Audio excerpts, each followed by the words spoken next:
Lumalabas ang mga kontrabiba. Literal sila sa mundo na hadlang sa bawat buhay ng tao. Madaming nagpapanggap na mabuti sa mata at pandinig ng ibang tao upang alamin ang kahinaan mo.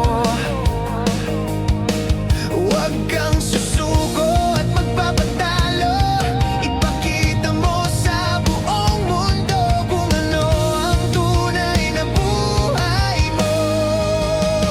Tuloy mo lang ang buhay. Hayaan mo sila na makilala ng mundo sa tunay nilang pagkatao. Kung bakit marami naghihirap na katulad mo dahil sa mga peking tao.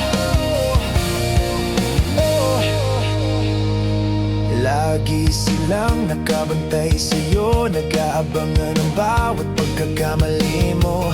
Sila kasi ang mga feeling perfecto na puro depekto. Hindi lang sa pelikula nagwawakas ang kasama nila. Literal